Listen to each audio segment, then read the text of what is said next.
অনেক কষ্ট করে ভিডিও বানায় আপলোড দেই, খালি পাবলিশ করে দেই, কোনো কিছু দেই না কোনো ট্যাগ, দেই না কোনো টাইটেল, ঠিক মতন কোনো ভিডিওর কোনো ক্যাটাগরি রিদমই পড়ে না ভাই। তাহলে আমাদের কাজ করে লাভ কি? একটা ভিডিও যদি সুন্দর করে যদি আপলোড না করতে পারি, তা এই ভিডিও বানাইয়া আপলোড করার কোনো প্রশ্নই ওঠে না ভাই। আপনি কি ভাবছেন এই ভিডিও ফরিতে যাবো, ভাইরাল হইব? কখনো না ভাই। সঠিক নিয়ম মানবেন। সঠিক নিয়ম কোনটা?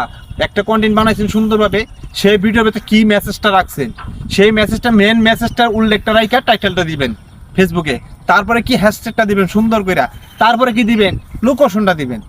দেওয়ার পরে আপনার কোন ক্যাটাগরিটা ওখানে সিলেক্ট করে দিবেন ভাই। সিলেক্ট করে দেওয়ার কি তারপরে আপনি এই পাবলিশটা করবেন ভাই। খালি আন্দাগন্দা পাবলিশ করলে হইবে না ভাই। কেন বুঝেন না ভাই? আপনারা যারা না বুঝেন ভাই, অবশ্যই মেটা বিজনেসের কাছে আপনারা অবশ্যই দেখেন, ফেসবুকে অ্যালগরিদমে আছে, লেখা আছে, ওখান থেকে আপনারা বুঝে নেন। তাও যদি না বুঝেন, যারা সিনিয়র ভাই আছে, আমাদের সিনিয়র যারা আছে, তাদের কাছে জিজ্ঞেস করেন, তাতে কি সবচেয়ে ভালো হবে ভাই। তাহলে আপনার পরিশ্রমটা বিফল হয়ে যাবে না ভাই।